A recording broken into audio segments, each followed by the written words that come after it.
Okay, folks, welcome back. I hope everybody is refreshed and reinvigorated and ready for part two of our morning session this morning.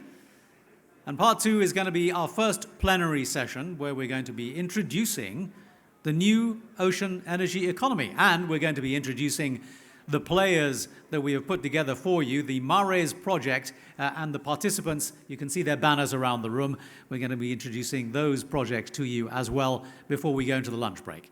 To kick it off, though, we're going to have an introductory short video, and this is presented by Mrs. Neti Muharni, the Assistant Deputy Minister for Regional Cooperation and Subregional Economic Cooperation, Coordinating Ministry for Economic Affairs of Indonesia, up on the screen.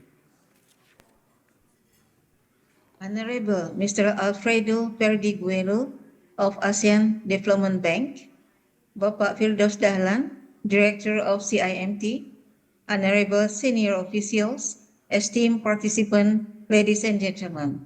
Assalamualaikum warahmatullahi wabarakatuh. Selamat pagi, a very good morning to all of you.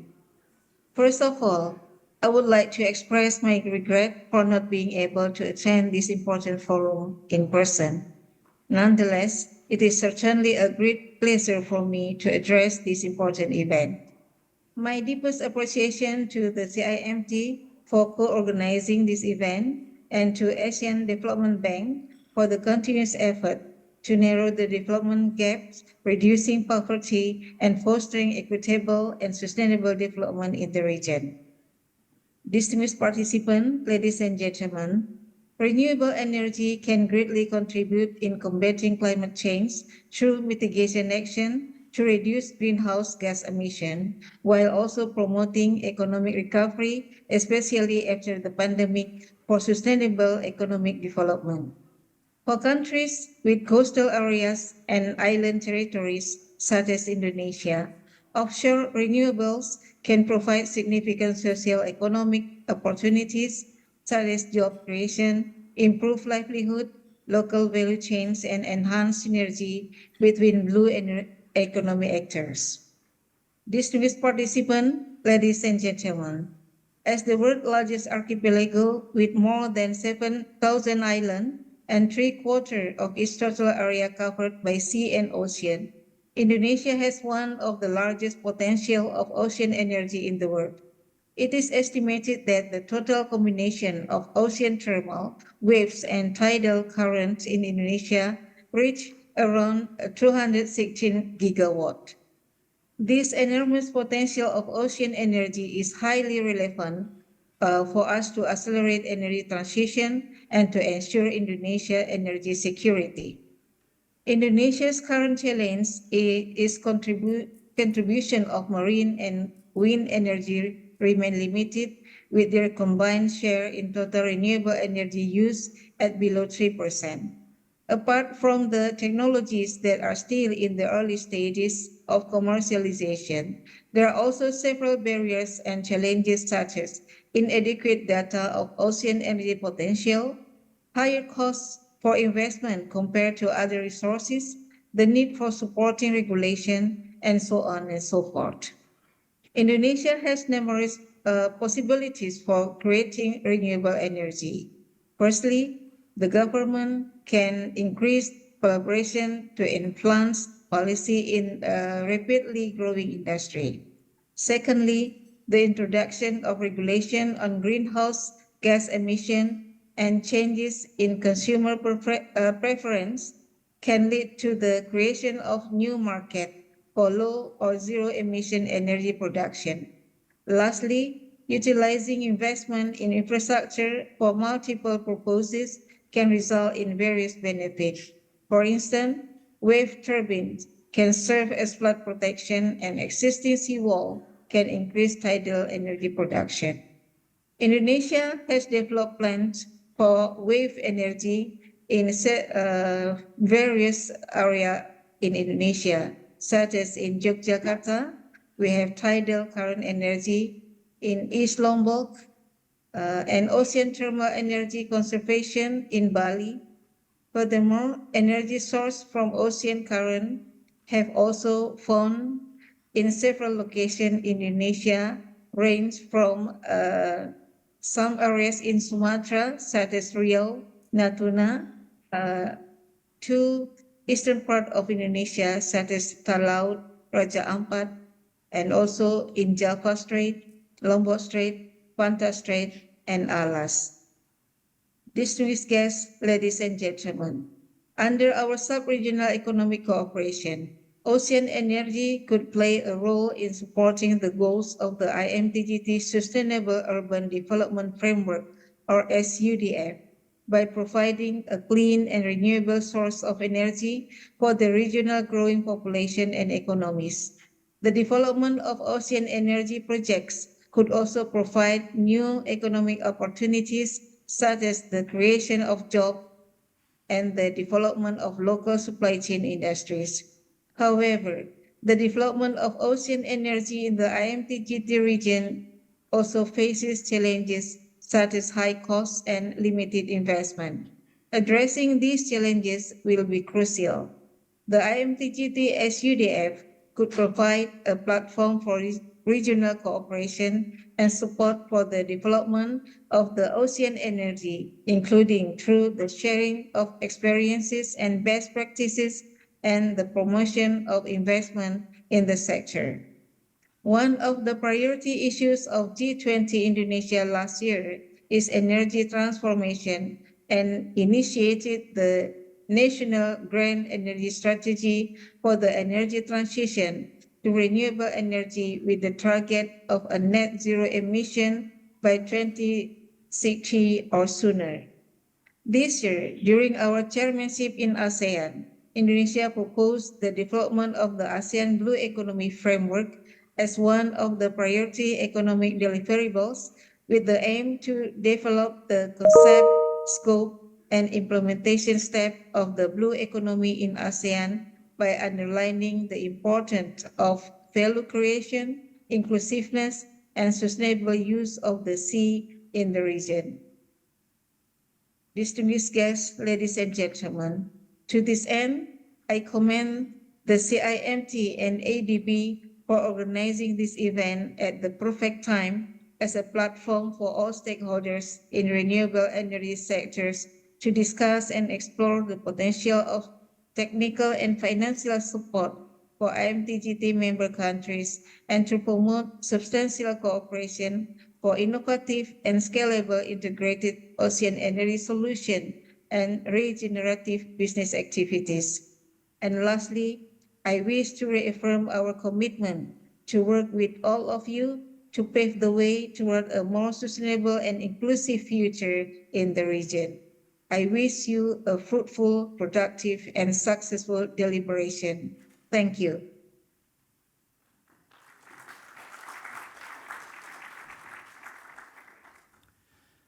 Ladies and gentlemen, the sad truth is that scientists spend far more time looking into outer space than they do looking into our own oceans.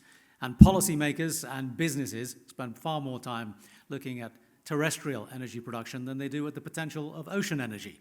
So, in order to redress that knowledge imbalance this morning, we're going to have an introduction to the new ocean energy economy from Nick Lambert, who's the founder of NLA International.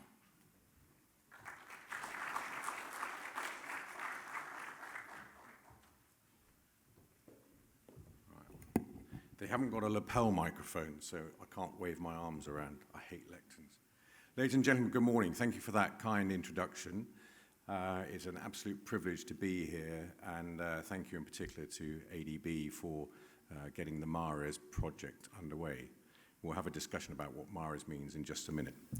I've spent about 30 years of my life at sea, and I learned during that time a huge amount about our ocean, what we've done to it, what we need to do to redress what we've done to it, and just what a fantastic resource it is.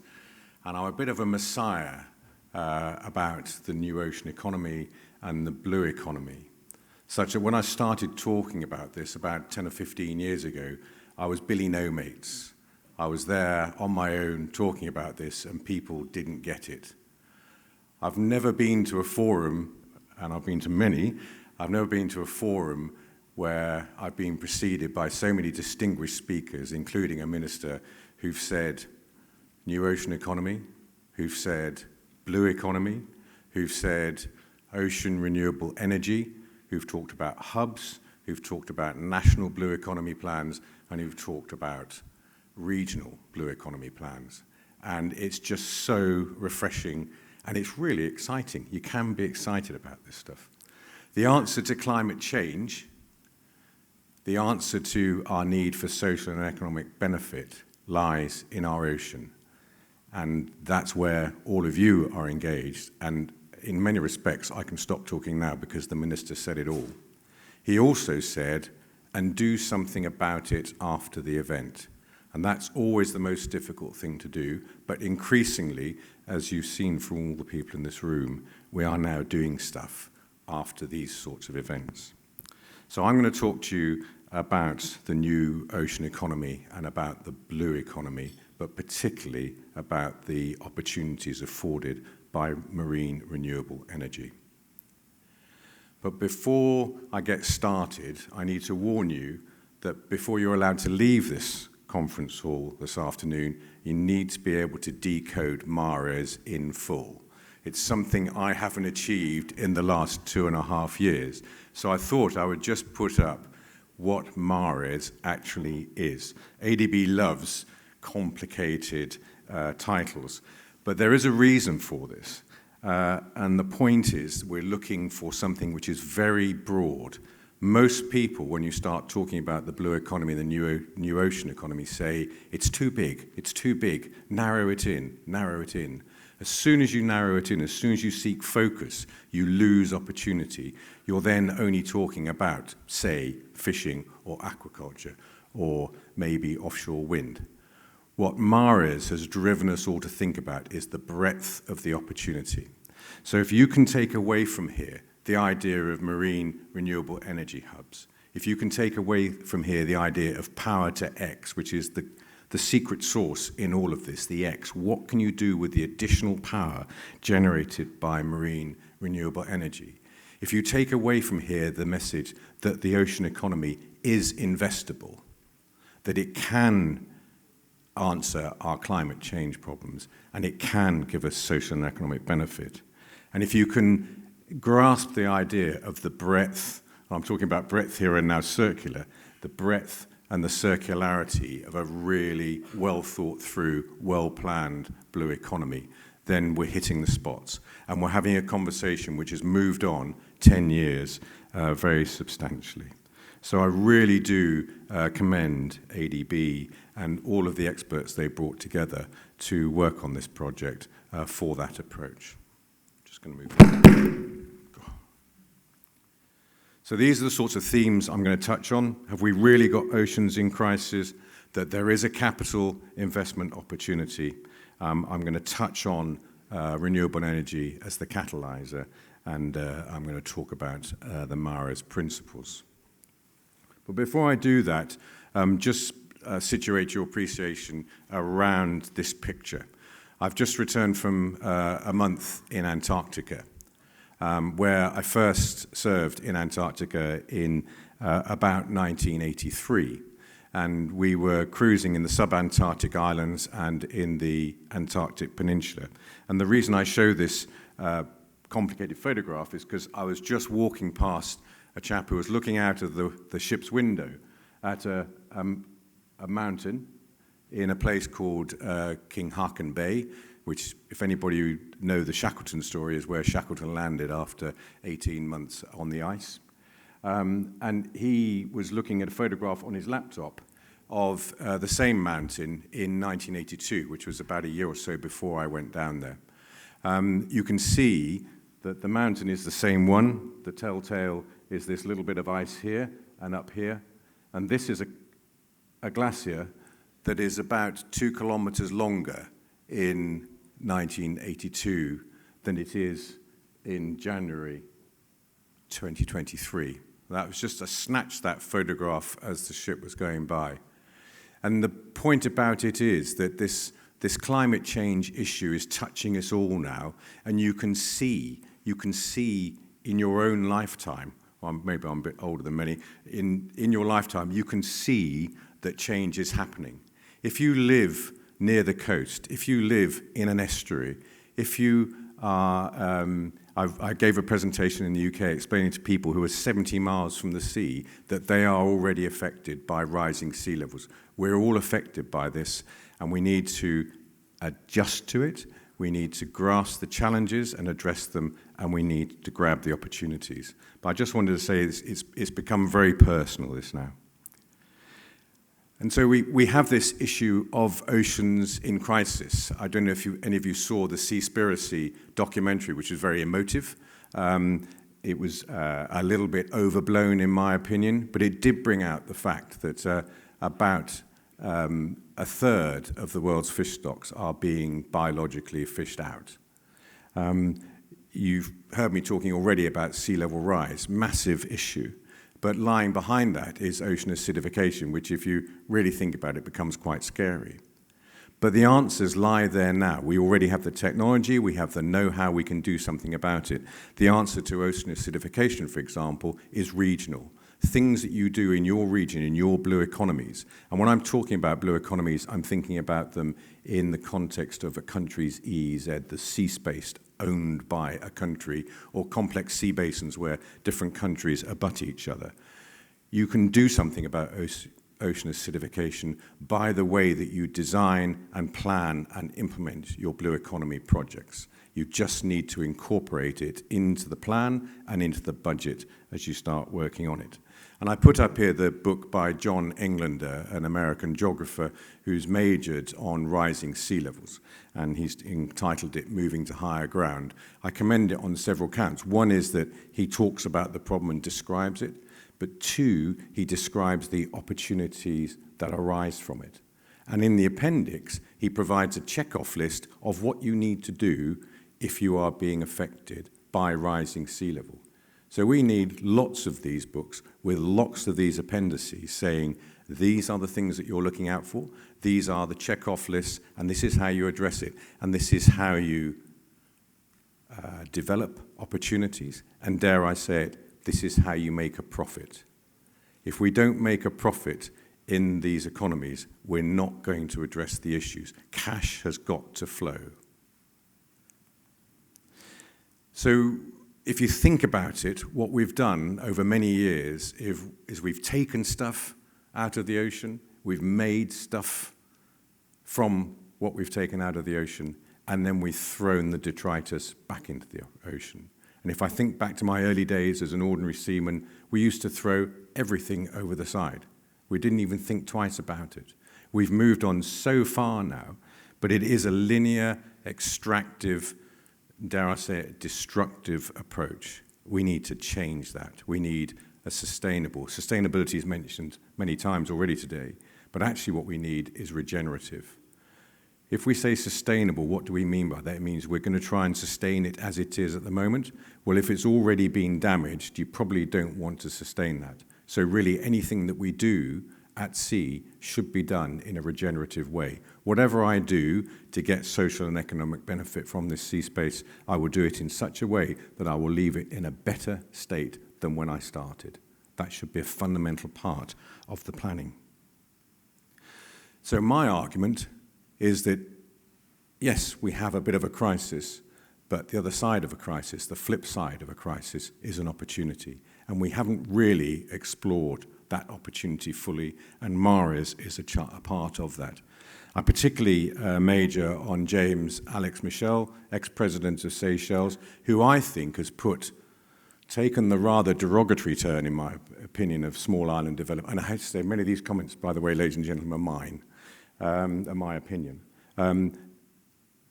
He's the rather derogatory statement of small island developing states. To me, that I don't like that term. I love the term large ocean states because it describes what you are. Eden said that. They have a sea space which is 5, 6, 7, 8, 9 times the size of their terrestrial landmass. They have huge resources, and those resources are not just their nations. They are important to all of us because they often harbor the resources that will help us to tackle climate change. And so it's realizing what is in those sea spaces. It means that a blue economy, not only does it empower islanders, it empowers all of us. And I love this spillhouse projection, as it's called. If you've not seen it before, just let your eyes dwell on it for a second. It's quite an old projection, but you'll see many many images from space that reflect this. It is one ocean. We don't have 5 oceans and 7 seas. We have one ocean, and it's all interlinked. It's a machine. It works. It keeps us alive. It lets us breathe, and it feeds us. And so we all share the same blue economy, and actually the landmass of our planet is considerably smaller than the sea space. So actually, our blue economy, our new ocean economy, is the way that we can progress our planet and the opportunities we want from it. And I particularly take home and hammer out of sight this opinion of James Michel that the islanders, the large ocean states, are the flag bearers, they're the vanguard for this, because they're the ladies and gentlemen who are confronted by climate change right on the front line, and they didn't cause it, but they're also showing us opportunity. Marine renewable energy was mentioned by many people this morning, and it is at the heart of the opportunity. If we can corral marine renewable energy of all kinds, but in particular 1 or 2 stand out, and if we can combine that in a multifunctional way, and if we can put some impetus behind it and put some investment into it, we can start to address these great challenges of rising temperatures and all the other sorts of things that everybody talks about so often. And in a way, it's become a bit of a talking shop. So we need to take on board the minister's point. Let's do something. So we've got this sort of huge gap between all the scientific talk at the top level and the political engagement, and then at the bottom level, in those island states and coastal states. How do we make it happen? That's the challenge that we're confronted with. Take on board the number there at the bottom that there's 11 times the world's estimated electricity demand in 2040 lying in offshore wind production. That's from a UK research and development report. The UK is one of the leading nations, as you know, for developing wind power. Just hold that in your mind. It's an extremely large number. One of the key things that I'd like you all to think about is we don't really need to do any more debate or any more analysis about whether the technologies exist. They're already here. You can see in there wave power, you can see tidal energy devices, you can see the first floating wind farm in the world there, top right. You can see a combined concept for solar, tidal, and wind power. You can see ocean thermal energy conversion. You can see floating solar. The technology's here. It's been done to death. It's available. It's not an issue. It's just a question of now scaling it. And really, we should try and put aside the long debates about what's the technology, what's the innovation. It's already here. And the reason why there's the graphic in the middle there, it's because this particular region and all the nations in the equatorial zone sit within a huge resource in ocean thermal energy. And we've got several experts in the room. I've become a bit of a messiah about OTEC, I have to say, because I hadn't appreciated before the MARES project started that OTEC is actually very high TRL. Everybody happy with TRL as a term, technology readiness level? I had in my mind, and a lot of the publications we read said it was TRL 3 or 4. It's not. The extensive research done by our experts in the MARES project shows that it's somewhere around TRL 7. So it's on its way to commercialization. It's just waiting for the penny to drop. So we need to believe. We need to have a go at this. And we need to do something about installing these technologies. We have serious opportunity. The technology's already here. So stop talking about the technology. Let's find out what the other blockers are. It's not technology. and the need to scale. Now, remember that number I gave you, which was, I think, 11 times, wasn't it, by 2040?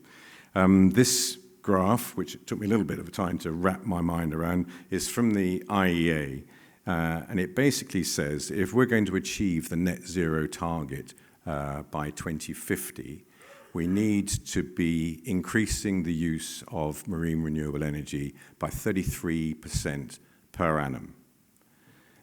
So far, so good. So you'll see, bottom right, it says 2030, and there's a great big blue line. That's the target. That's the extrapolation of the IEA report. The report also says that so far we had quite a good year in 2019 when we did 3 times better than the previous year, 2 or 3 years, but actually we're still only hitting 13%. So we've got a bit of a gap. We've got a bit of a challenge. All that power is out there, but we're not doing anything with it. We're not exploiting it. The numbers are a bit interesting, aren't they? Double the amount, according to the IEA, 11 times the amount according to the UK study.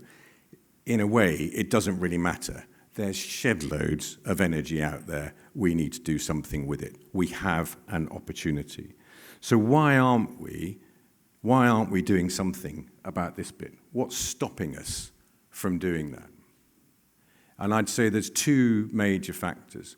One is that many nations that could benefit from renewable energy are not in a location where the power to X, the additional power, because the amount of power required to run an extant economy in a large island state is probably not a huge amount. But the ability to generate shed loads of power is there, so you've got a big delta. What do I use all that additional power for? And that's where we've got to get innovative. That's where we've got to think broadly. We've got to think about multifunction. We've got to think about how can we use this power to make something. And of course, hydrogen, which 2 or 3 years ago was pie in the sky, 2050, 2060, 2070, recently has become topic of the month because suddenly we have a shortage of energy and energy has become very expensive. So can we create a green crop? Can we totally transform how the economies of these marine renewable energy rich nations operate? This requires serious vision, it requires serious investment, and it requires us to do something now. So I take you back to my original point. Think about the breadth of this blue economy and this new ocean, and don't be scared by it. Grasp it as an opportunity. That's how we will address this gap. And if we don't, if I'm back talking to you, if I'm not being put in my box, in 10 years' time, if I'm back talking again, I'll be showing you an even bigger gap. So it comes down, in the end, to marine spatial planning. If you're going to do something in a sea space, it needs to be planned and it needs to be thought about in an integrated way. What can you combine in a sea space to have the effect that the MARES project is trying to achieve? And you can see here that we're starting to see, over the last 10 years, more and more indications that this is the way that people are starting to think about their sea spaces. So they're starting to understand they've got a sea space, they're starting to think about what the resources are in it, what are the values of those sea spaces, and how do I exploit them in a way that is environmentally regenerative, but also gives me economic and social benefit. And it requires us to think out of the box. So if I go and talk to a wind developer now and say, dear Mr. Wind Developer, would you like to include aquaculture with your new humongous wind farm in a particular sea space? And would you like to bound the whole lot and declare a marine protected area at the same time? And that way we can have a multifunction approach to a sea space, we can regenerate the environment, and we can generate power, and we can make some protein. And the first thing that Mr. Wind Power developer is going to say is, I do wind power. I don't do aquaculture. And therefore, you're just increasing my risk. And that's what we're going to change. We need a Mr. or Mrs. wind and aquaculture person, or wind aquaculture and, let's say, seagrass person, or wind aquaculture, seagrass, ecotourism, coral reef restoration person. We need to change our mindsets. This is no longer technology. This is about us as people. Part of that development of marine spatial planning lies with government, and more we're seeing governments engaging, and we had copious evidence this morning from our speakers. We're starting to see a vigorous debate about what is the blue economy, and that's great news, and we can all sit and talk about it for hours and hours and hours, which is a lot better than 10 years ago when we didn't sit and talk about it. So we're starting to have that debate about what it is and what the opportunities are. We're seeing, and this is a really interesting phenomenon, we're seeing sectoral alignment.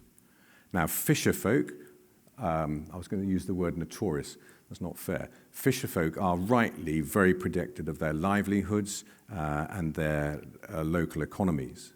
And they feel very strongly about the way that they derive benefit from the ocean. And they would poo-poo the blue economy 10 years ago. Suddenly, we're seeing fisher folk organizations and institutions starting to think about their activity in the context of a blue economy.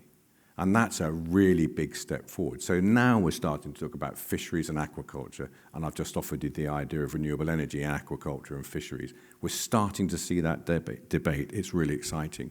More and more nations have got strategies and policies which align to this new ocean concept, to their blue economies. And there are some very clever ones out there, and there are many, many examples. And also we're starting to see these bilaterals, really exciting bilateral agreements amongst nations. And our minister talked about the sub-regional approach and a bilateral, in fact trilateral, if it wasn't a quadrilateral approach in a particular part of the sub-ASEAN region. So that is a really key point. So we've got the government starting to think about it. We've got the marine spatial planners thinking about it. The next thing is we need some integration and we need some finance. And Alex is going to be wondering why I keep looking at her. We need some funding. And we're beginning to see a conversation about carbon credits and blue bonds. Hallelujah. That didn't exist 10 years ago. We're starting to see governments allocating investment to their marine spaces and to doing the sorts of concepts that I've seen. Early days yet, but wasn't it good to have a minister saying, don't just let this dry up in a forum, go out there and do something about it afterwards. And we've also got banks and investment houses and so on starting to develop products and services that are aligned with the blue economy and the ocean economy. The only thing I would say is I hope they have behind them the vision to do something big, because we need shed loads of cash to oil these concepts. And also a relatively minor indicator, but quite substantial if you think about it. Bottom graph there on the right. You go, wrong button. I'll go back one. That was presentation complete nearly there. This here is technology accelerators. It's in the USA, in fact.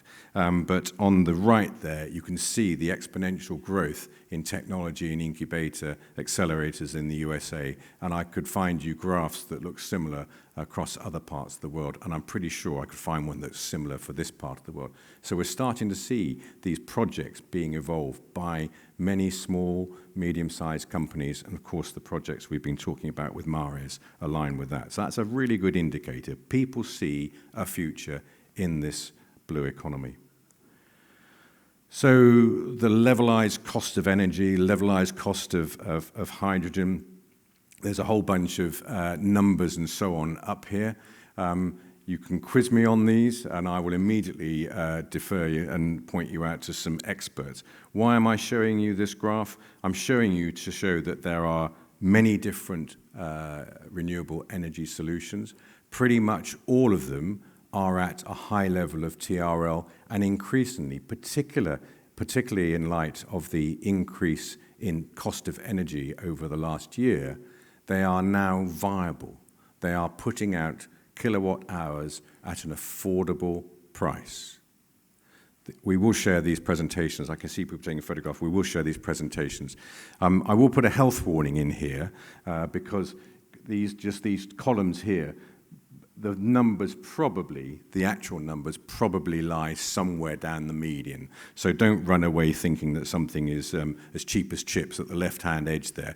That's what we've found in an extensive research across all the publications out there, all the science out there. That's probably an outlier. So somewhere in the median there and a little bit to the right lies the cost.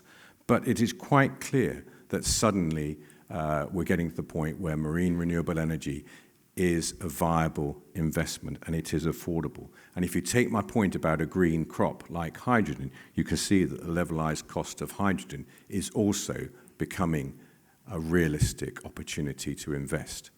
What we've got to do is to change our mindsets.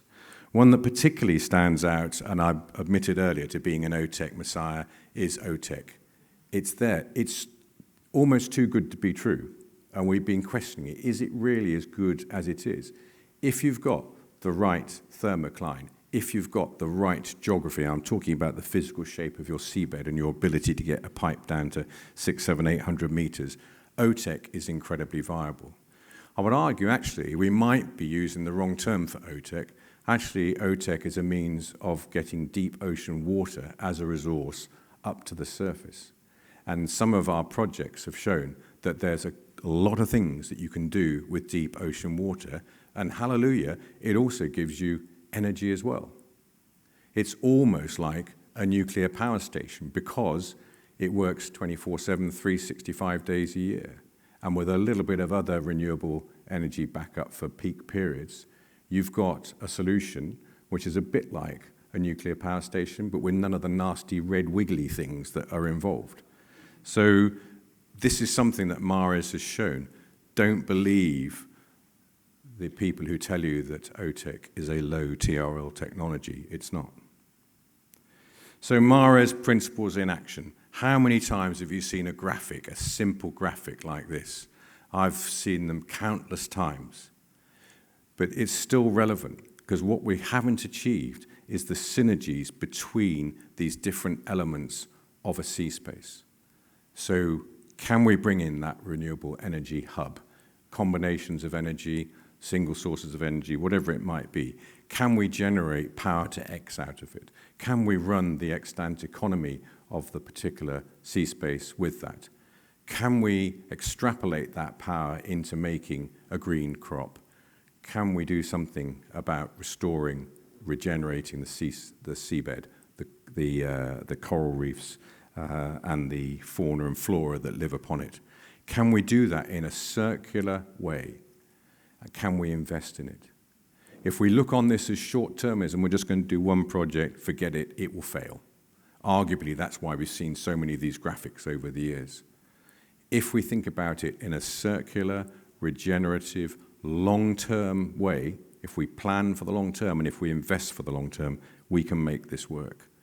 And that's the nub of what we found with MARES. It's scalable and it's regenerative, and it addresses that extractive, linear approach that we've had for so many hundreds of years. Integrated planning is key was another finding of MARES. Absolutely key to it. I talked about marine spatial planning. Why am I showing you this? Because there are countless examples out there of agencies and countries that are producing these integrated marine spatial plans. They've thought about this and they're integrating these different technologies and they're thinking about this multifunctionality and how it can regenerate the environment.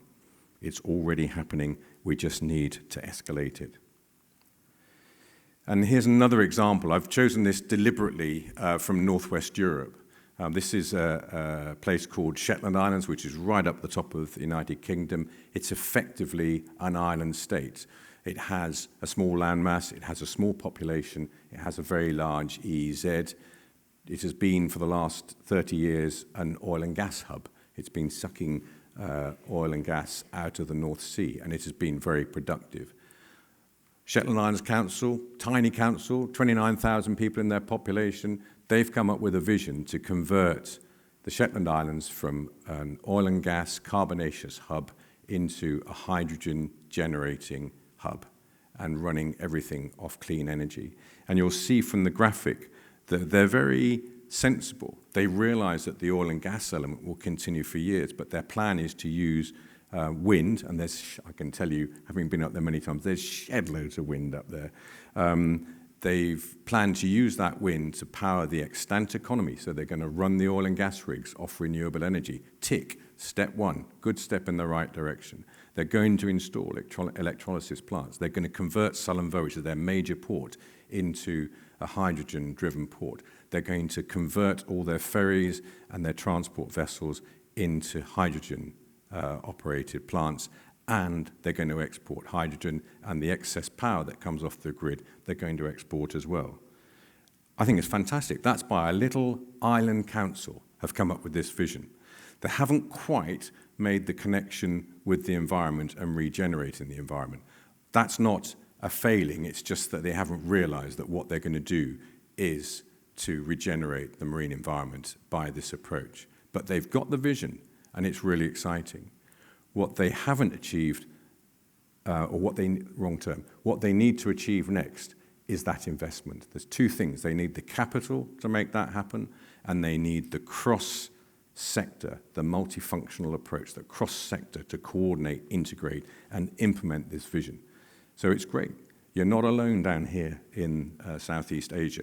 There is a lot of ideas out there, but we need the clever people in this room to help us think about how we make these projects happen.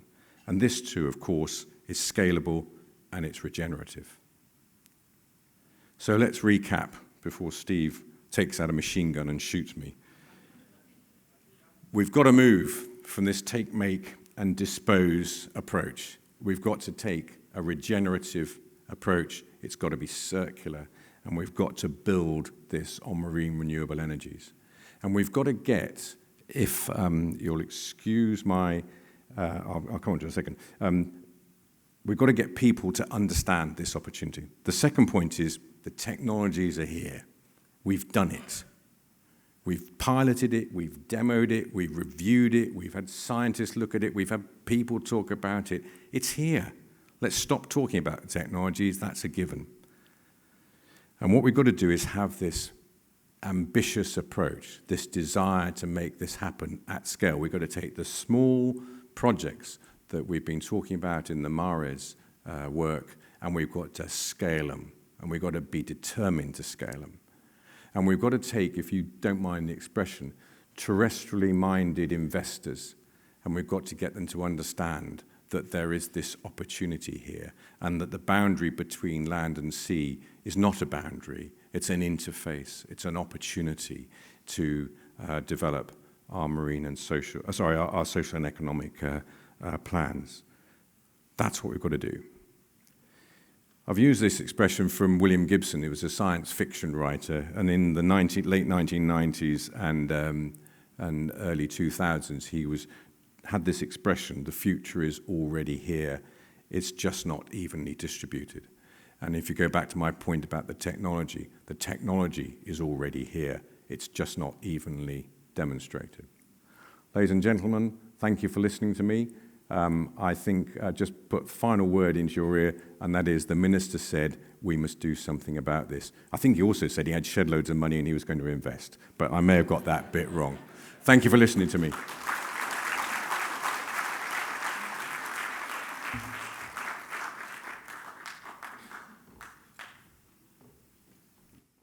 Nick, thank you very much indeed for that inspiring speech.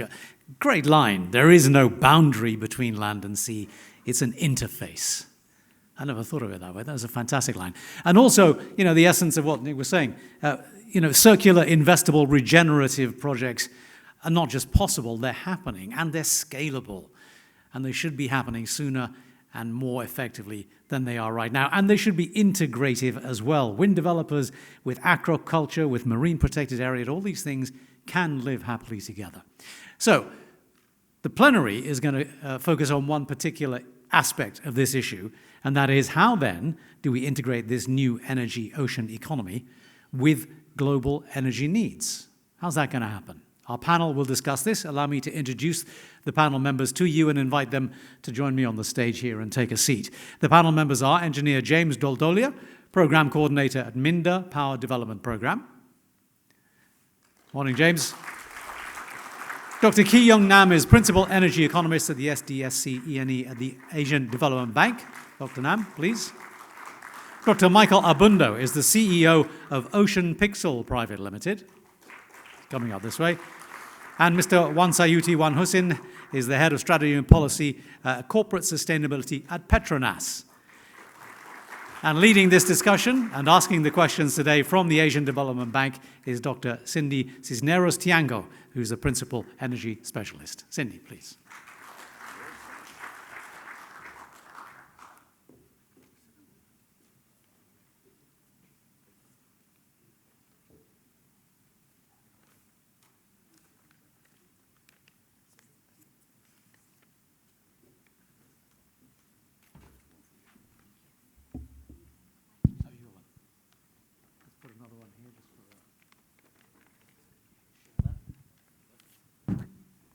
Thank you, Timur. And good morning, everyone, participants, distinguished guests. Welcome to this first panel discussion on integrating the new ocean energy economy into global energy trends. We heard from our distinguished speakers this morning that there is a need for collective action. The technology is here, the opportunities exist, we just need to act, and the time to act is now. It is my distinct honor to be a part of this conversation with innovators, project developers, development partners, to talk about what is timely and relevant. And it is important to acknowledge that the Center for IMT-GT and of course the ADB for organizing this forum. ADB has an ambition to become the region's climate bank. We have a target of $100 billion in climate financing for both climate change mitigation and adaptation to 2030. And a part of that is the $5 billion support for Healthy Oceans Initiative and Sustainable Blue Economies, as my colleague Alfredo talked about this morning. Our energy policy also, and we are joined by our sector chief, Mr. Priyantha Wijayatunga. Later, he's going to do the closing remarks. And we have a new energy policy that focuses and promotes what we call cross-sectoral integrated solutions. And some of these we're going to talk about now. And it also promotes private and public sector partnerships as well as innovative solutions. So I'm looking forward to learn from our panelists today about the opportunities, not only for investments, but also for partnerships and collaboration for transformational growth in the region. So first up, I'd like to ask a question from Mr. Wan Sayuti Wan Hussein about your initiatives or corporate social responsibility initiatives in Petronas around nature-based solutions and marine renewables. Thank you very much, Cindy. Thank you again for inviting me, ADB, and IMT-GT for this session. I'm honored to be part of this conversation. I think for Petronas, before I answer the questions, in 2019, we made a big shift in our strategy and the vision of the organization. In 2019, we shift from our vision to be a leading oil and gas multinational of choice to be what we call now statement of purpose. A statement of purpose put sustainability at the heart of the strategy and actions of what we do. A progressive energy and solutions partner, enriching life for a sustainable future. And a year later, in November 2020, when we declared our net zero carbon emissions by 2050. So for oil and gas company to make that announcement to be a net zero by 2050 is a bold statement because our day-to-day is oil and gas. And Petronas is the first oil and gas company in Asia to make that statement. But what needs to happen is actually not just a big announcement, but the actions has to trigger. And the implementation plan has to be credible enough because the investors and the key stakeholders are really scrutinizing the plan, right? So when we talk about net zero 2050, there need to be solutions that come with it. nature-based solution, one big branch. Another branch is tech-based solution. So to answer your question on nature-based solution, Petronas has been involved with CSR activity, mangrove rehabilitation projects in Terengganu, in Kerteh. We call EcoCare. And recently we launched in December 2021 in Tanjung Surat Island in Johor, another mangrove rehabilitation program. So for each of these facilities, the target is to rehabilitate about 20,000 mangroves seedlings and for it to grow. And another nature-based solution that we are currently embarking on that at the coastal areas is the seagrass project. So Malaysia has seagrass hotspots in Peninsula and also Sabah Sarawak. But what's lacking now is actually even the mapping of the data is missing. So we call for a workshop with the researchers and also NGOs that are working in seagrass, really to do the fundamental and the basic of can we map and monitor the areas of seagrass hotspots in the country and find the opportunities to preserve and rehabilitate seagrass.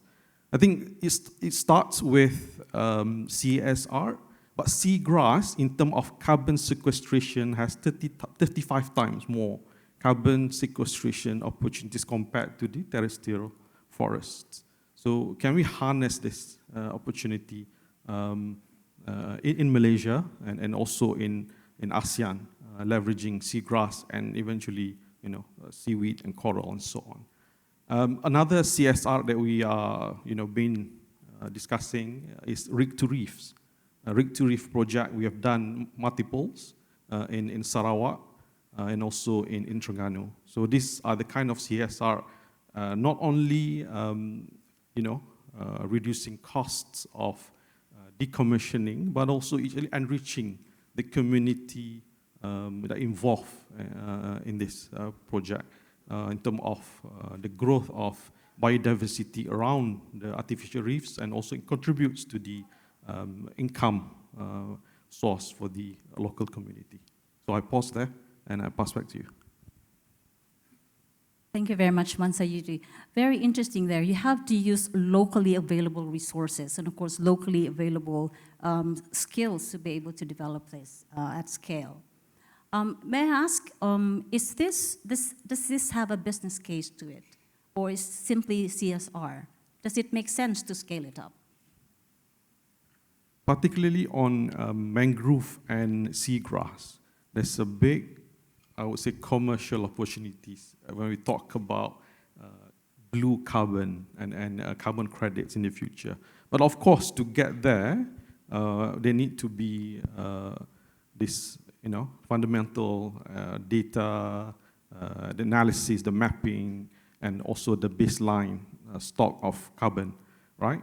But the opportunities when we talk about commercial, we've been in discussion with the World Economic Forum, the Blue Carbon Task Force.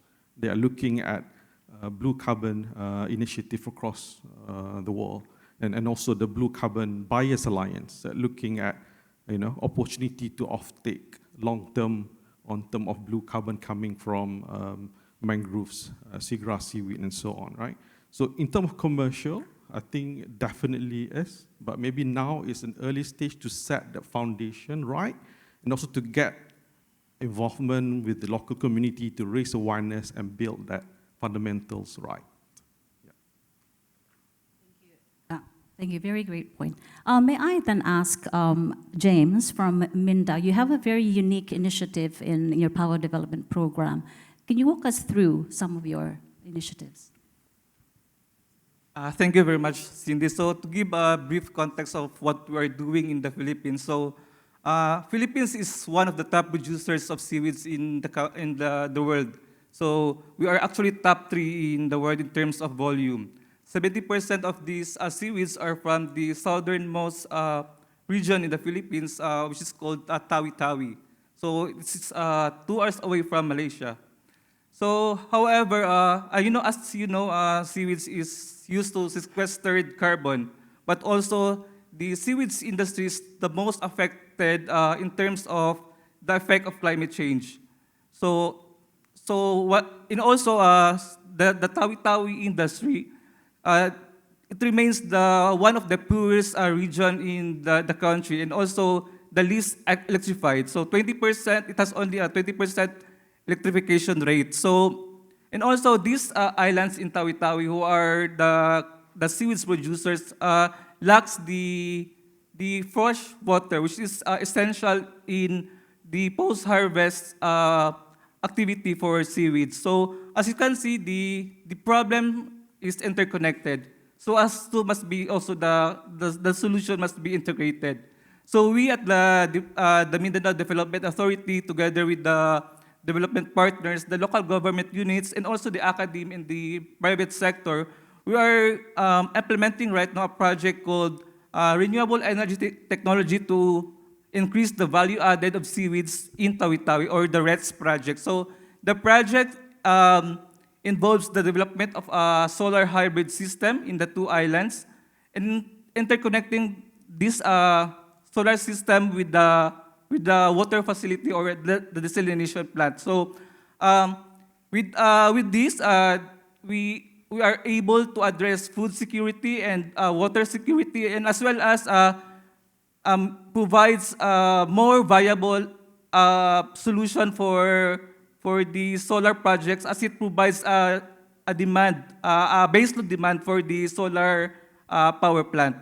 And so with energy integrating with productive uses of energy, and as well as income generating activity, we are able to increase the paying capacity of the communities, making the project more sustainable and inclusive. Thank you. Thank you, James. You've raised a very important aspect of this. The oceans really is a vast, untapped resource for addressing energy, food, and water insecurity. So we have the vast resource that's yet to be untapped.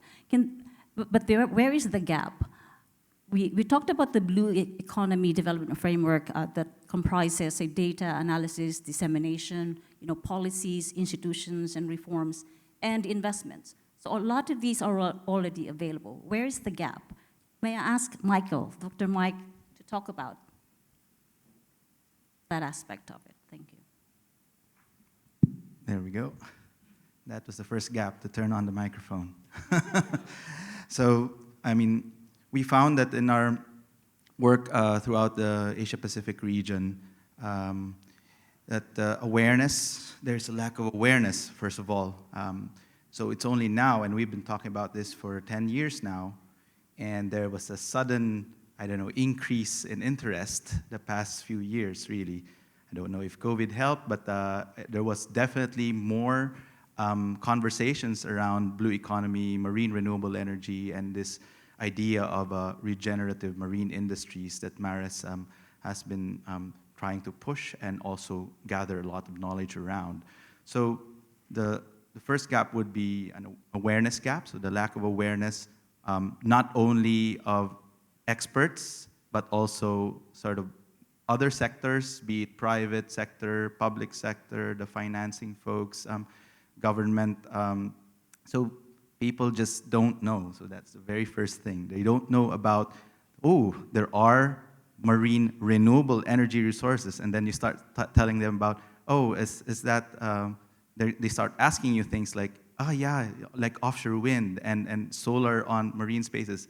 And we say yes, and on top of that, there are other things, ocean renewables, which is a subset of marine renewables. So from your waves, from your currents, from thermals and thermal gradients, salinity gradients, and they start opening their eyes and saying, there's a lot of things that we could do with our ocean spaces. And the energy transition of these locations, which probably would start with large ocean state or not just small island developing states, it rings very true and quite strongly with them, because their reality is that there's not a lot of land in these island locations for them to do a lot of development on. Talk about places like Bangladesh, for instance, where if you had large-scale solar farms, there might not be land space for something like that, but you could go out to sea and look at marine floating solar, for instance, as a technology that you could utilize. So island locations, besides lacking awareness of what's possible, also lack capability. So that's the second one. And when we talk about capability, of course, you look at capacity development, capability development, and that needs funding, you know? So it leads to that point where, okay, you do need capability, and there are people willing to basically assist you. Folks like Asian Development Bank would be willing to maybe look at extending technical assistance for these developing members countries, and maybe ones who are already aware but don't know how to go about the process of doing it. And ultimately then comes down to, okay, who will then support these types of activities? Because even if they make the case, the business case of wanting to do it, and I think from what you mentioned there, from Petronas' perspective, awareness, and then developing capability in-house, maybe also educating through information, education, and communication campaigns with stakeholders, bringing them all together, that all requires resources, and therefore resources means funding, financing, where you can essentially look at from pilot all the way to long-term types of engagement and projects and programs that you could develop such principles on. So I would say that I would stick with that for a moment. The awareness, the capability and capacity of developing these things, and then the funding required to be able to follow through. We can talk all about other challenges, for instance, where's the regulatory framework, the political framework, where's the technology at, where are the economics at as well, but these are things for me are tier 2. So I would think that if we look at the tier 1 stuff first, I think these are more strategic. And if I could just pass that back to you, Cindy, this is probably why this high-level investor forum is very important, because we have the folks in the room who are not just talking about, why the blue economy? Actually, people in this room should know the blue economy is already an opportunity. Now it's a chance for us to look at coordinating and orchestrating, aggregating resources to be able to do this in the right way, and to look at how we appropriately distribute sort of different initiatives and maybe learn from each other. And that is part of sort of building better awareness, and I think an efficient way of communicating it as well. Thank you, Michael. Very interesting, and I'm hearing a lot of people saying now that financing is still an issue. There's still a gap in financing. So now I bring you to Dr. Nam, our principal economist at Asian Development Bank. Where do you see the role of ADB as undevelopment partners in this agenda, in this vision for the blue economy? Thank you, Cindy. I just, because Nick's presentation already covered all the things in the macroeconomy, how the benefits and everything. But here, I just like to add some of these points as an economist and working in the ADB as in the energy sector group that we are doing. So this technical assistance program, the MARES, is one of those. So here I would like to just to highlight, just to add it to the next presentation, is that when we discuss as a, for the economist, when you talk about the, MARES, like a blue economy, then we are talking about the benefit side of blue economy. Then not only looking at the only, one side of a benefit and cross the sectoral, but we have to look at that, distinguish that backward linkage and forward linkage in the economy.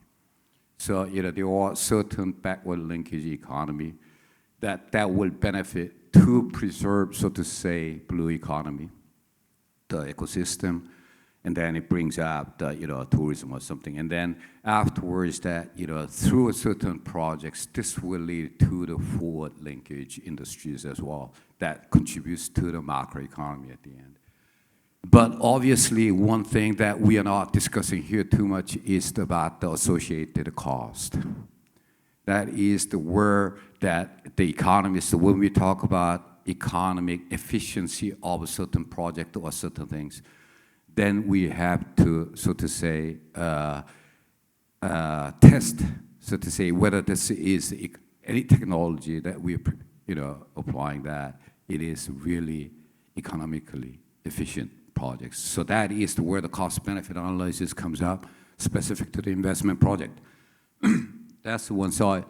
And then often that, this blue economy will, from the energy sector point of view, is that blue economy, whatever the potential, conservation of this potential will lead to the, so to say, that is the means for the energy transition that is a part of that, which will also contribute to the energy transition, not because of energy transition that, you do it.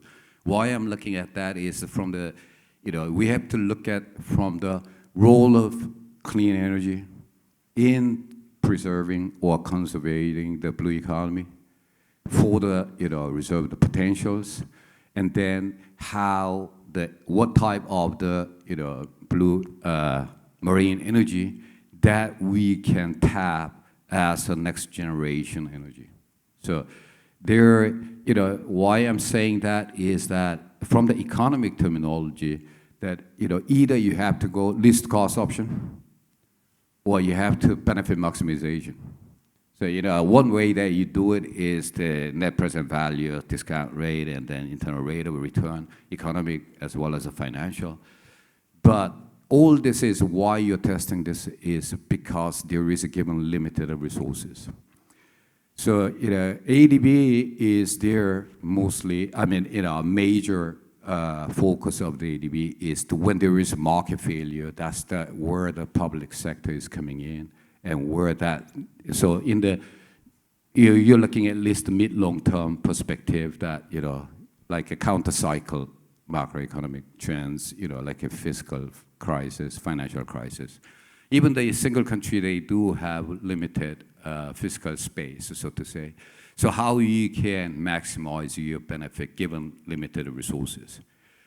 So that is the one side of that we have to look at. Definitely the blue economy, the marine energy, ocean energy will, but whether it is, at the moment that, it is really economically viable, we have to really test this. And certainly this is the one way that it is coming up, because it was mentioning that, next presentation also, that there is a proven technology that we are. But proven technology itself will not suffice from the economic perspective. That there is always a technology transfer which will reduce the investment cost through the technology transfer.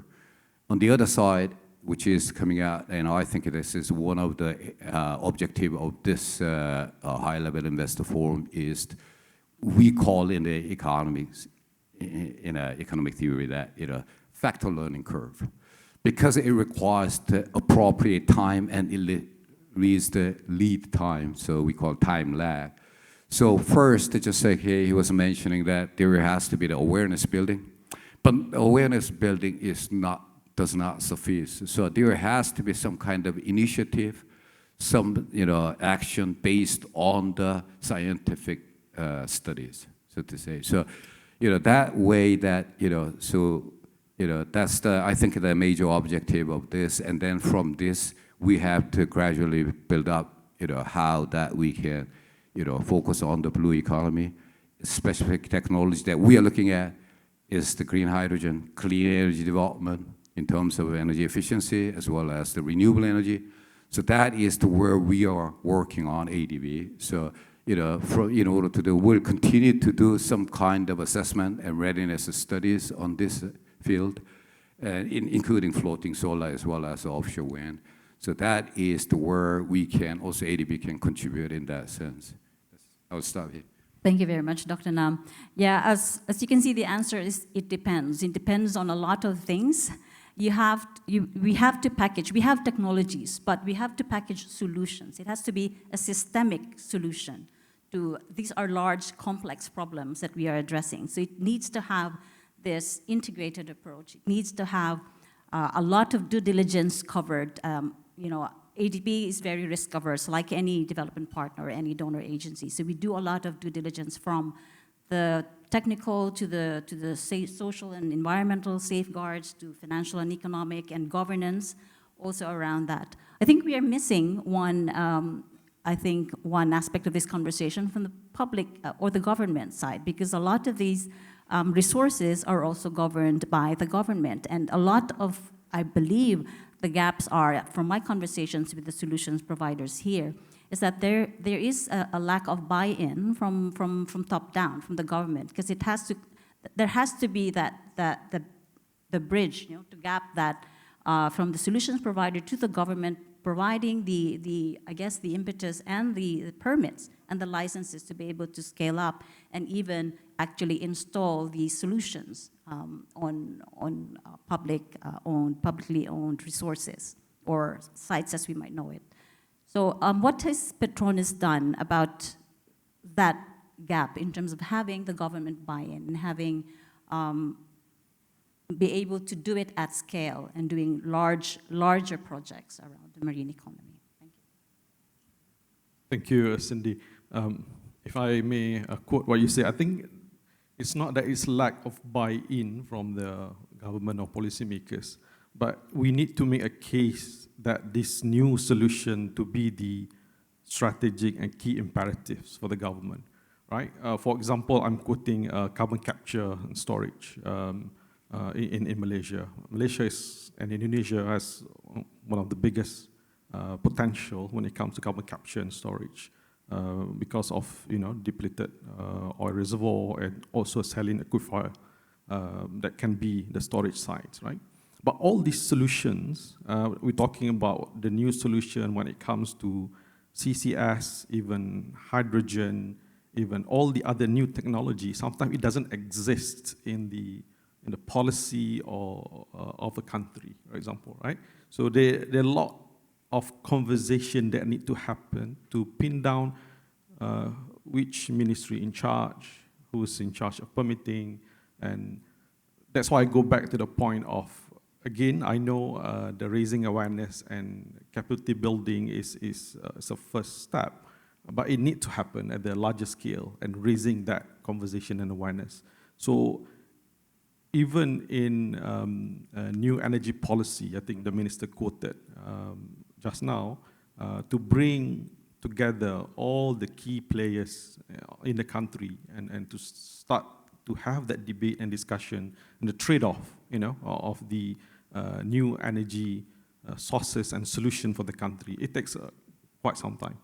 So I think the point here is for all these activities to be orchestrated better, we need the champion from both the private sectors and also from the government to come together and see that this is the strategic and key imperative for the country. For carbon capture, for example, we've been in discussions with the relevant ministries and to make sure that we acknowledge this is one of the key decarbonization solution technology for Malaysia. And it takes time, it takes effort, but it needs something, has to be done to bring that attention to the level of, required to move it forward. And when, it reaches a certain level, then the other pieces of the puzzle will come together. The financing, the investors and the other stakeholders. But it has to be orchestrated and it has to be done in collaboration between the governments and also the private sectors. Thank you. And I think that's very, very, very clear for Petronas, the case where in Malaysia and nearby, you have a lot of industries that are actually emitting carbon, and you have the scale already to be able to make sense of it, because sometimes you need more money to re-inject that carbon into the seabed than it is from the carbon credits that you give. So it's not economically or financially viable by itself. So you need to marry it or integrate it with other revenue-generating streams. And this is probably where you can combine the CCS with the rigs to reef solution, where you can get some revenues out of the fish. So there may be a case also to package these solutions into something that is financially viable and makes sense from a developer's and from a financier's point of view. Yeah. So let me ask then, Minda, you have already a successful business case when it comes to seaweed. How do you see it being replicated, in Philippines or even outside?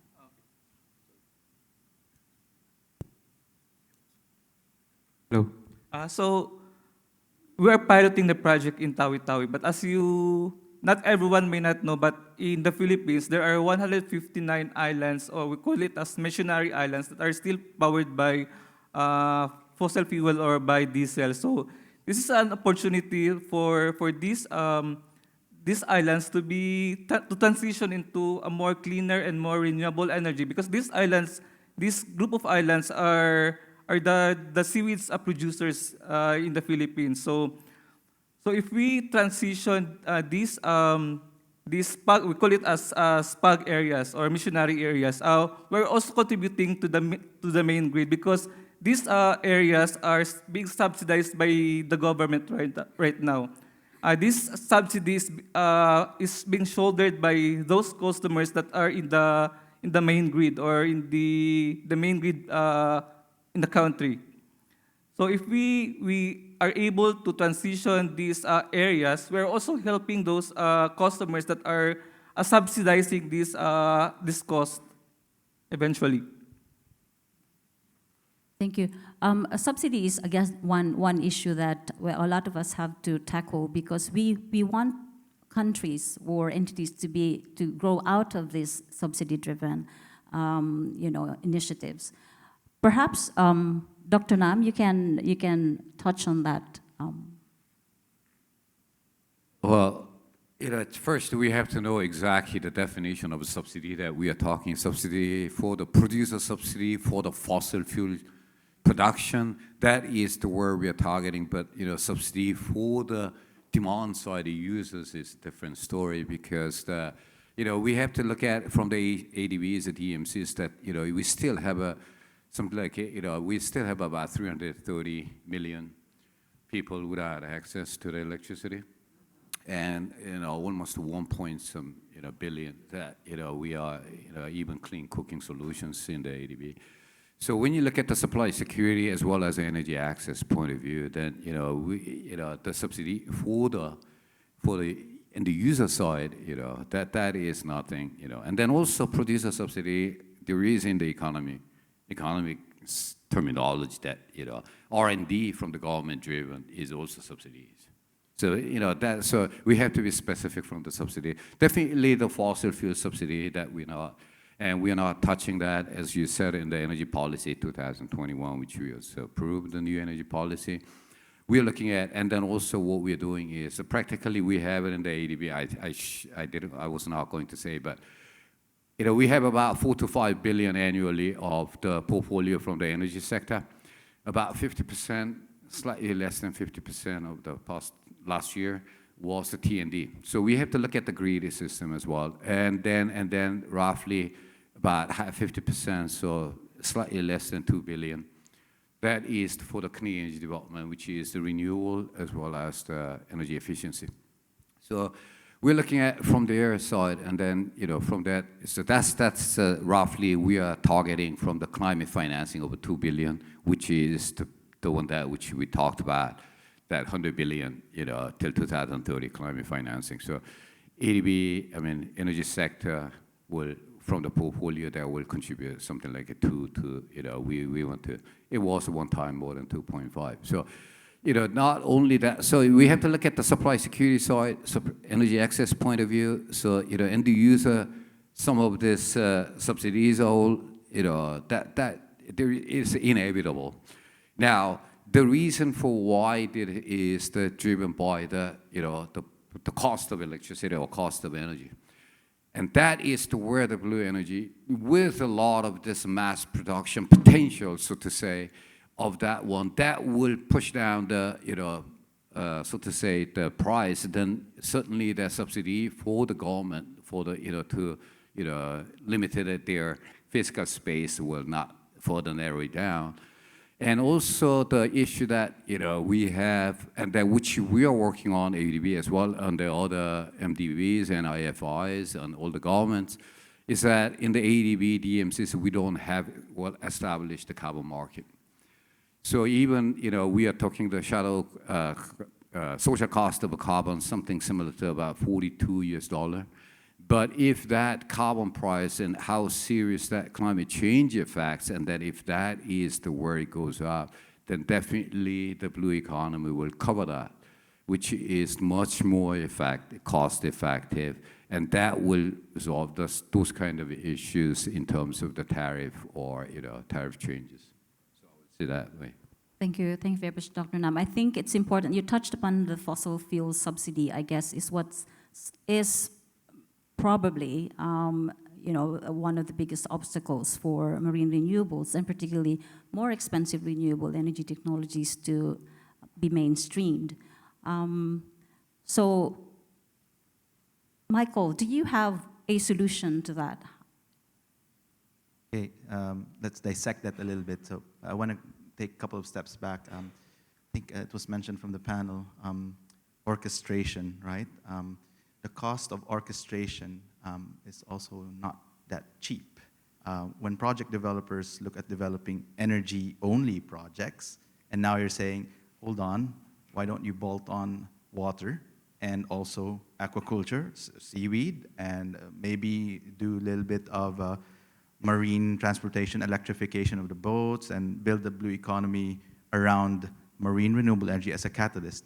You've added on exponential complexities there, which people tend to forget that developing an energy-only project already has a lot of costs up front.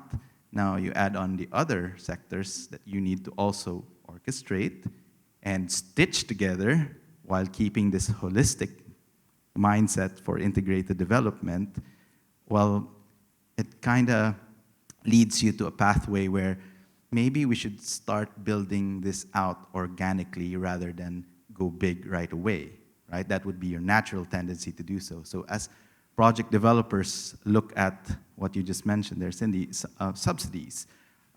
In the Philippines case, there's a true cost of generation rate, and the subsidies come into the providers of energy in these off-grid islands, and they can't charge more than an approved generation rate, which is almost equivalent to what the grid consumers will pay. So whatever the difference is of the true cost of generation using diesel minus whatever that rate which the grid guys are paying is the subsidy, and that's shared all across the hundreds, millions of users across the Philippines. Now, if you come in with renewable energy, I'm not talking about just marine renewable, but renewable energy, then there is a hope, a notion that you would move that true cost of generation down. And it has been true so over the past 3 years that people have realized, the government, the National Power Corporation, the distribution utility, they've all realized that, hey, we've run out of money now for our operational budget to buy diesel fuel, and it's just September 2022. And for next year's budget, we'd rather spend that operational budget to maybe buy or secure sustainable energy supply rather than spend it again on fossil fuel-based solutions. So one way, the infiltration of having sustainable energy as an option is already there, and that sort of lets them move maybe a bit indirectly into that downward trend of subsidies, because that's almost like an afterthought for them, really. It's like, oh, by the way, subsidies will also be reduced, because ultimately the distribution utility does not feel that. The consumers don't feel that. It's the national government that feels that reduction in subsidy. But that's a lot, considering that there are many, many off-grid islands. And I'm just talking about the Philippines case. So in other island developing states, like the Maldives, for instance, and now with this MARES project, looking at the RMI, Marshall Islands, and also Palau, there would be some similarities, of course, some lessons learned that we could apply into developing what we call MARES-type projects. but it doesn't really hover too much on the subsidy conversation, but rather to what will it take to stitch together marine renewable energy inclusive, blue economy sort of centric type of solutions into a project that could maybe be part of a national economic development program of that country. And that's quite a big, big ask, really. Now, you need to talk to the government stakeholders, you need to talk to the private sector, and who will fund all of these orchestration? Do we expect the big companies to come in and say, yeah, we'll do it out of CSR? Or do we expect sort of the national government to know what they want to do at this point in time? So maybe this is a call for all of us to start saying, okay, we recognize that it's tough, it's complex, and sometimes, you know, not really that straightforward to develop the orchestration, the stitching, the holistic and integrated mindset, and even growing projects organically might take some time and development efforts, and that requires resources. And so I think bringing in subsidy as one of the things that we can talk about is maybe a drop in the ocean, pun not intended. But I think we do need to lay down a lot of these elements and all the agents and the players around it. And that's where the conversation gets started, right? And then I think we have a common goal here, and we know what's that end goal that we want to achieve. We have certain milestones that we've probably already been shown some slides around and some graphs. And I think now is the time to have those real conversations. Okay, so this is us, country X, you know, that's good. We see that opportunity. There's private sector willing to come in. There's good projects and programs that we can learn from. And here it is, MARES, trying to, well, around you are projects that have been stitched together by brilliant people who have imbibed the MARES, should we say, spirit. And so how can we now get this, as Nick Lambert mentioned, how can we now get this going so that they are at scale or can be on a pathway to scalability, replicability included, and that for sure are sort of in that regenerative space.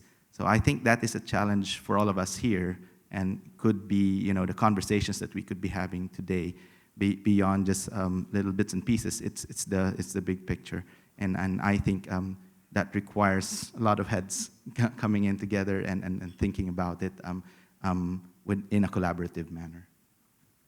Thank you. Very, very well put together, Michael. So that brings us to sort of a conclusion that there is indeed a need for collective action. All of us have a role to play in integrating this new ocean energy economy into mainstream. Global energy trends, whatever it is that we do, are all related to either energy or climate change. Both are cross-cutting. This is why there is a need for these integrated solutions, and Power to the X is one of the things that we talked about. It doesn't actually stop at energy. Electricity is just a means to produce a product or a service. So therefore, you can produce different streams of revenue just from the electricity that you provide from the renewable energy, from marine, or any other renewable energy for that matter.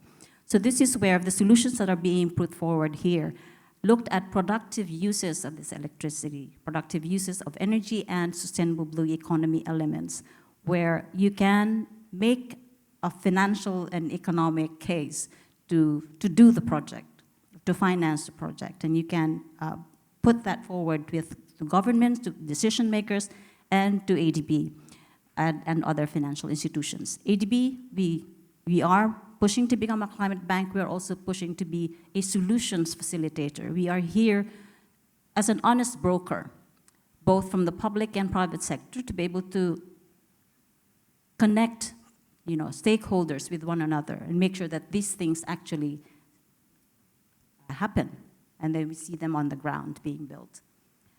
Could I just have one, maybe, how can you describe, you know, this push for the new ocean energy economy in 1 or 2 sentences? What is needed?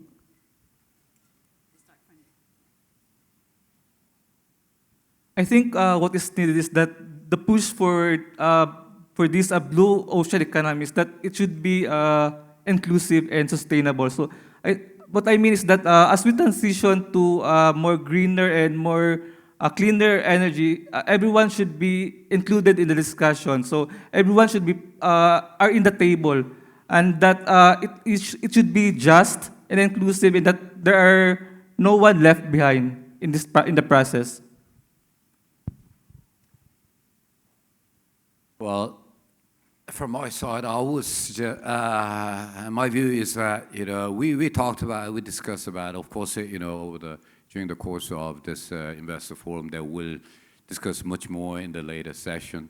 But, from the, opening, this first session, what I see it is that we talked about, technology, we talked about all these benefits and everything.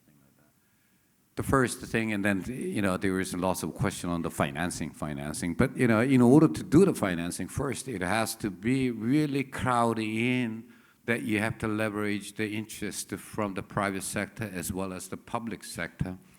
So in order to do that, what is the first step that, we have to think about? What is the first step? You have to do it. The reason blue economy overall, globally, regionally, we all understand this is very important. That has a huge potential from the energy sector, energy side, as well as from the economic perspective of the individual country. But nevertheless, it varies from the site-specific, it varies the country-specific, or even island, or even the coastal area. So, there has to be some kind of a readiness assessment. Some of the studies should be conducted to convince the private sector as well as the public sector in that sense. So from the ADB side, we would like to have the buy-in from the public sector, as one of the, MDBs, so to say. So this is the first step. What we should really, how this demand coming from the public sector as well as the private sector. Once the private investment is coming in, that we will learn, definitely. Certainly that we have to go through it. But levelize the cost of a technology in one country is different than the other country. The reason is because, simply as an economist, look at only the energy economic side, you change the discount rate, ADBs are using 9% flat everywhere, whole sectors. If we use the 5%, then definitely all this high upfront cost, the technology will be economically viable. If we use 10–15% of the discount rate, then it will not going to be in the market as well. So, so in order to create the market, you have to have the, proper system. So it requires some of the readiness study or some kind of, site-specific, study. So, but then we have to buy in. You have to get the buy-in, as I said. So I think that private sector as well as the public sector, they should be aware that the potential, and then they would like to really see if this makes sense, this to develop this kind of things in their country. Then that is what we need from the ADB, from our side, so that we can conduct that kind of studies as well to show that. And then later on, based on these outcomes or findings that can be, shared through the other knowledge events, and then that is where you can replicate or you can implement some of these technologies. Thank you very much, Dr. Nam. Thank you, Cindy. I think the first thing I reiterate the point of making it a strategic priority for the country level and also for private sectors, company level, make it their part of the strategy or action plan of the country and also the private sectors. And with that strategic imperative, then people can come together and push this together. Because I think only then when the big names, private sectors play a bigger role, then you will see a lot more activities happening, and that hopefully that will drive the cost down and make it more, scalable. And I think number two is on the capability and also transferable skills. When we talk about the skills that we do, hydrogen or CCS or offshore wind, solar, they are transferable skills from the activities that we do onshore that can be, transferred to this blue economy. So how do we capitalize and make it inclusive so that the players that are already in the space can extend it to the other space in blue economy?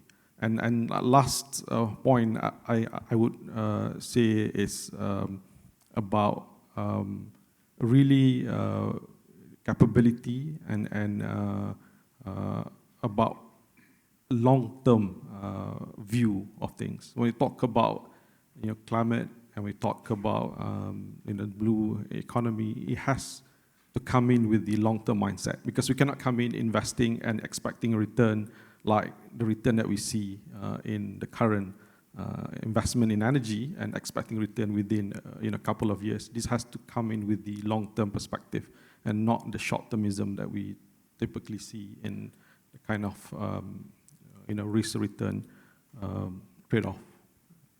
And last point, maybe, I think we are at the juncture of energy transition, whereby this generation, we are overwhelmed with the complexity and the challenges of climate crisis, or we belong to a camp that are excited about the possibilities of the opportunities and the technology that come to be part of the solution. So hopefully we belong to the second group and be excited about technology and solution, be it onshore or offshore in the blue economy, and how do we be together, inclusive, and in making this and translate into actions. Thank you. So I'll leave you guys with a couple of points. This is coming from sort of a decade's worth of trying to put marine renewable energy as an option, not just for the Southeast Asian region, but in other countries as well. Looking at piloting the projects, showing to stakeholders that the technology works, it's already here, and what they can do with it, what else they can bolt on as applications around it, and how they would build a good sort of revenue stream, what the models are that's available for other productive use of the energy that's generated in marine environments. So a lot of these projects that we have undertaken in our experience led us to two conclusions. One, action is the attraction. I repeat, action is the attraction. So when you start doing something, that's when the funders say, oh, I'm interested to talk to you about that, how about to scale it, etc. And we found that you can never be in a point of inaction, because you can always start to do something, even if it's a small bit. Action is the attraction. And the second point is probably maybe summarizing some of the points my colleagues here and co-panelists have mentioned. The blue economy requires an ethos of ecosystem thinking. So beyond system thinking, it really is about us working together. The ethos of ecosystem thinking, that's what we need at this point in time to act and basically make this thing a reality. Thank you very much, Michael. Very inspiring words. I think the gray economy has turned green and is now becoming more blue. And really, if we look at it, the oceans actually is a vast resource for energy, food, and water, and even air as the largest carbon sink. So in fact, the oceans will save the planet and us. Thank you. There you have it, gentlemen. Thank you. Thank you very much, panelists.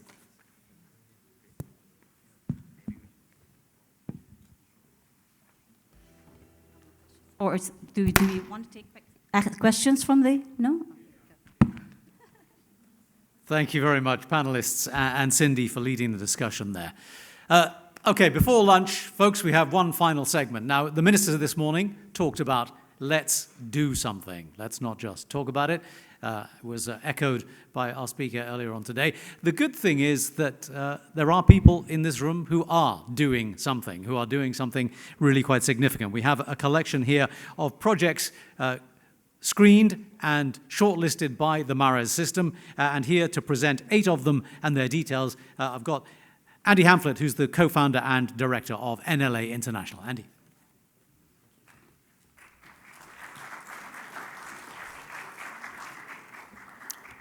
Thanks, everyone. So, hurtling towards lunch, really glad that we're going to be able to go off with a spring in our step. We have gone and brought together, convened a huge amount of knowledge for this project. There's been environmentalists and economists and energy specialists with the broad wisdom of ADB in the room at the same time. There was an open call to move from the why to the what and the how. Let's focus on the action as well as the broader knowledge that we're sharing in this environment today, but also in a knowledge handbook which will come out in the coming weeks that captures the rough story of what Nick was talking through today, packed with all the academic background, a bit more detail on the technologies themselves, and some principles for how we actually go out and do this. So pleased to say the call out for projects to drive ideas for multifunction ideas in the marine space, long list of about 50, short list of about 8 who put a load of work in to develop their business models and their story, and I'm very pleased to say that they've condensed those individual stories into 90-second videos, which we're going to show now. Okay, here's number 1. Hello there. My name is Robert Young, and I'm with Decom to Green, a new startup company. I'm here to propose that it is possible to turn oil field scrap into gold by recycling decommissioned offshore platforms. Thousands of decommissioned platforms are physically located worldwide in Asia, Africa, North and South America, and Europe. Each platform will be required to be removed eventually. However, our proposal is to convert late life assets for good. Currently, most of the aquaculture practiced worldwide is near shore, which causes problems when algal blooms. A toxic algae grows excessively in a body of water. And food shortages are also creating problems worldwide.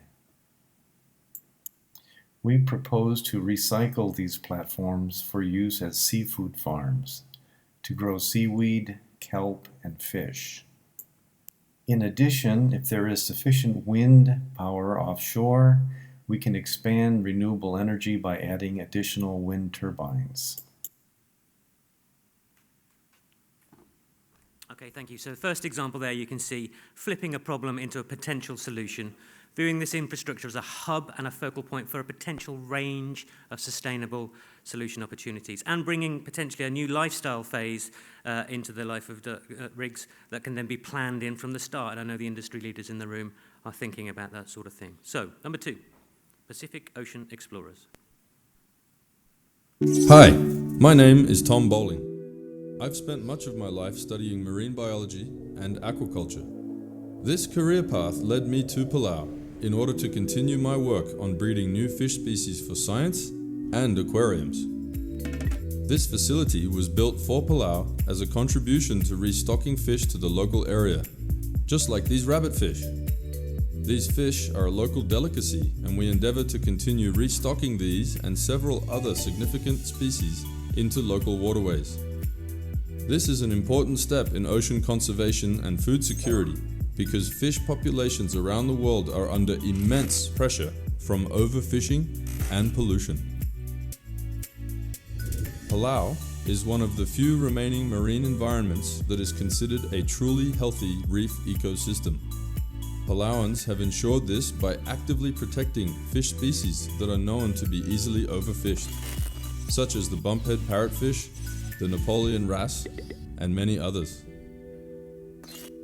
As a direct result of this protection, Palau is now one of the few places in the world where you can dive and witness the incredible spawning behavior of these amazing animals on a regular basis. Our hope is to use this newly developed technology as a method to restock reefs in the Pacific with fish, corals, and clams. I look forward to meeting you all and discussing how we can bring this project to life using renewable energy and benefiting all the parties involved. Okay, thanks. Brilliant. So there you go, integrating renewable, innovative technologies into regional Pacific communities, but doing so in a way that enhances local food security, strengthens exports, enhances environmental conditions and stock health. Loads of great stuff in there. And the next one, number 3, we are staying in Palau. My name is Irene Olkeril, and beside me is my daughter, Ivori Vogt. And we want to welcome you to a little bit of our story. Our land's name is Yasiring, Yasiring Estate. Yasiring means coconut farm. And our land is located in SR, a state in the Republic of Palau. So to set the stage, tourism in the islands, especially here in Palau, is largely driven by our marine ecosystems. So ecotourism really means equitable and sustainable tourism. It means tourism that's run by locals and tourism that's regenerative, as well as good for the environment where it is in. Reviving the Palauan culture that we have had since 3,000 years. And so for me to pass that on to the next generation, and for this project, a community-based project, to be an example, not only to Palau and the surrounding islands, but to the world. This could be a project that is shared by everyone. As a mother and daughter team and as the landowners for the project, we really want to be involved in every step of this process.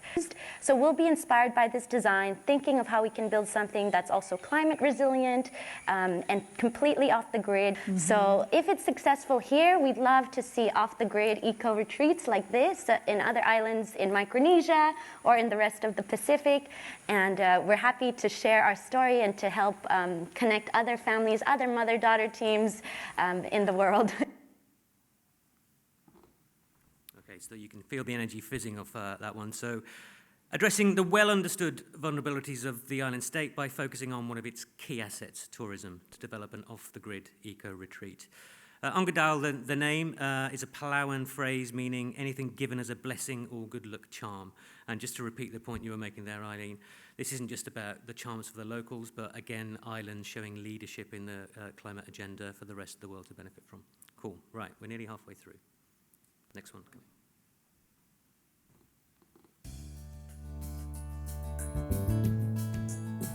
I'm Benjamin Martin of Zenith Sink in Japan.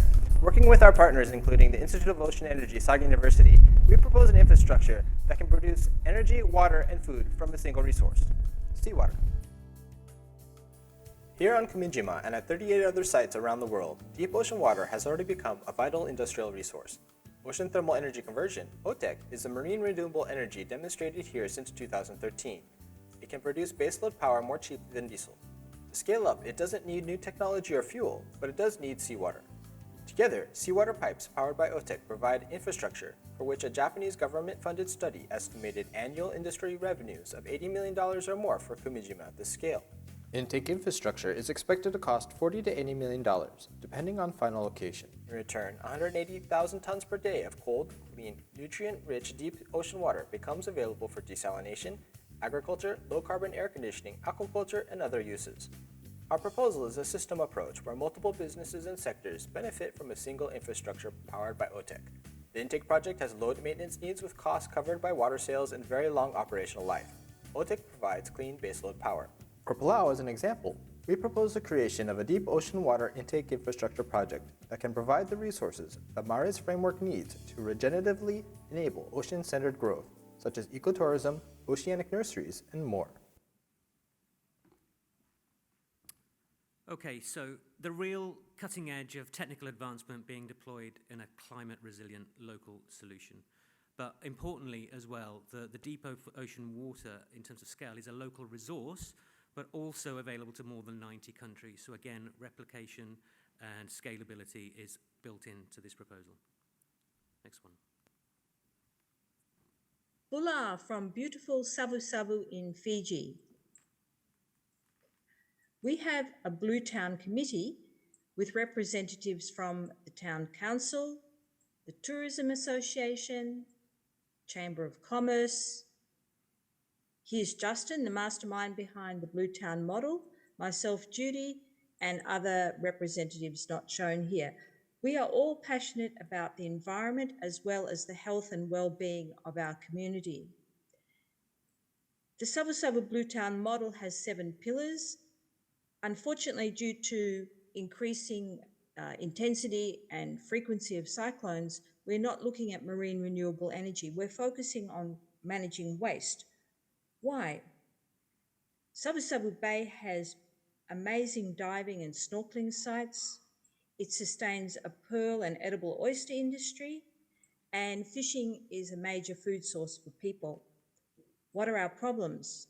Poverty due to lack of job opportunities is a major problem, including indirect harm to the environment. We have a timber industry that produces unutilized waste, including huge sawdust piles that spontaneously combust, and the smoke pollutes the air and affects human health.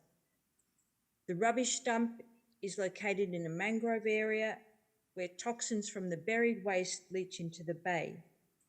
We lack suitable rubbish collection points and recycling. So what are the answers? We would like to relocate and rehabilitate our dump. We would like to introduce a recycling program with collection points where we have the rubbish sorted into compartments. We would like a composting facility that can utilise those huge volumes of wood chip.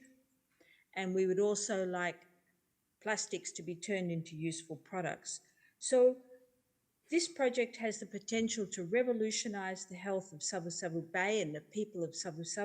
So we are seeking funding of $5 million, which will help to alleviate poverty and also protect our most important asset in Savu, which is our bay. Okay, so the Savu project, as you can tell, really coming directly from the community to address that waste management issue, marine conservation, and with a really, really strong environmental education pillar in there. A number of the reports we do always ends with that. We need more environmental education. They're there from the start and building into their program. Okay, number 6. Here we go. Subic Blue. Hi, my name is Scott Sharp. I'm a co-founder of Ocean Adventure, a world-class aquarium in Subic Bay, Philippines. Since 2001, our live marine exhibits have educated hundreds of thousands of tourists and students. Sadly, most of the fish displayed in aquariums worldwide are caught using cyanide, thus damaging coral reefs. In Southeast Asia, we have already lost about 50% of coral reefs due to global warming, overfishing, pollution, and cyanide fishing.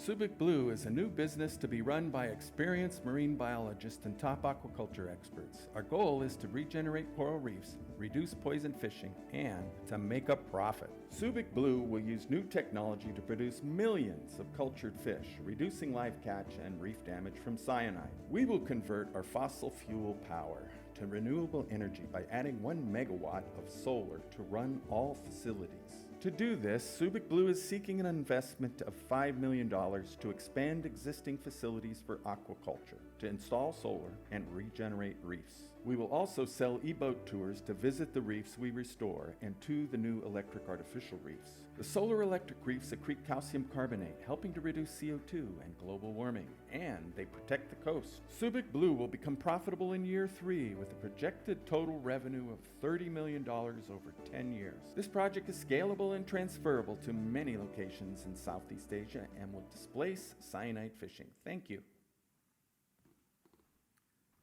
Okay, so we asked for multifunction, and like a few of the projects, we got multifunction.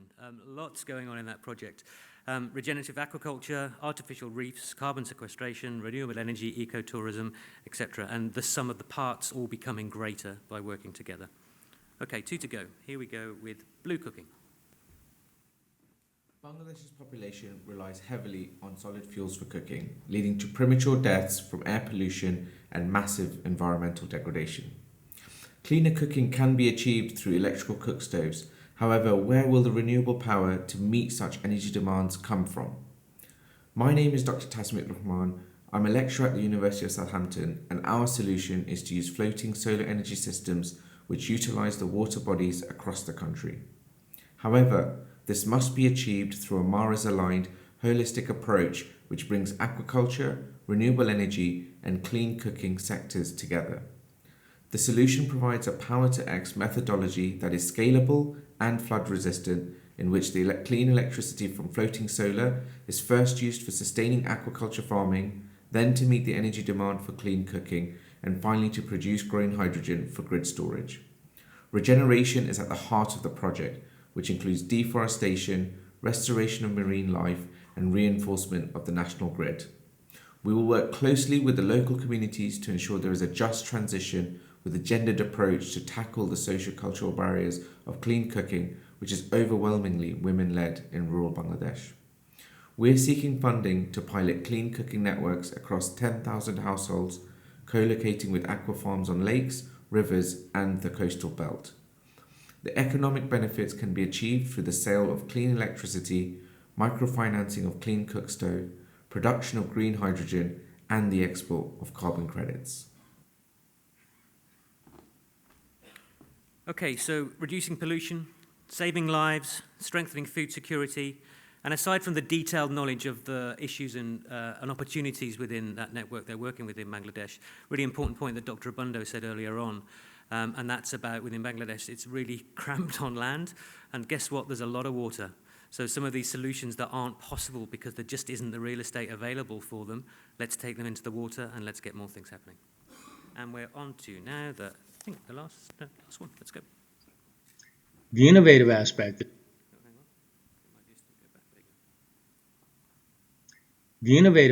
is to acquire tankers which are 20 years old or less. This accelerated retirement will avoid 500,000 tons of greenhouse gas emissions, which have a nominal economic value of $25 million. The proposed approach is inherently commercial with double-digit rate of return. Partners to help make this project happen. Specifically, we want to mobilize energy transition mechanism funds to monetize the value of avoided greenhouse gas emissions to jumpstart the project. Successful implementation will open the door to a much larger MARES ARC and Rex to Reefs program. With a global fleet of more than 50,000 ocean-going ships, the program could result in up to 5 billion tons of avoided greenhouse gas emissions while restoring and ensuring marine ecosystem services, which are critical for planetary health. Thank you. Okay, so that was the last one. And facing up to the threats of rising sea levels and severe meteorological events exacerbated by climate change. So that floating system, which will not only be not vulnerable to sea level rise, but also harnesses marine renewable energy and supports reef cultivation. So a lot to like many of them. So I'd just like to ask the leaders from these companies to stand up for us, and can we all just show them some appreciation for their efforts and their leadership and the long nights that they are working through.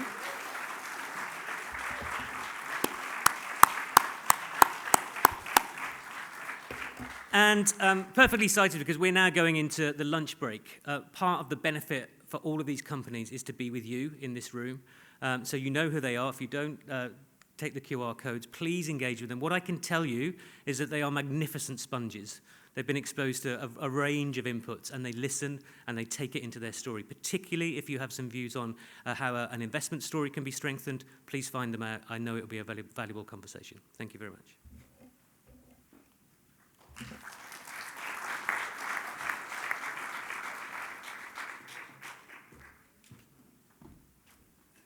Yeah, like Andy said, please engage with those folks who are, you only heard a brief description of their projects. Go and engage with them, find out more and see if you can help them, because there's a lot of expertise here in the room that can really plug into what they're doing.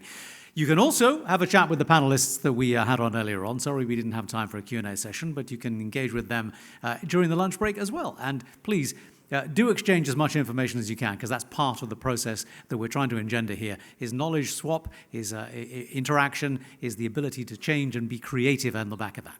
So in the meantime, have a great lunch. 2.7 degrees is where we... Have a great lunch and see you back here in about an hour or so. Thanks.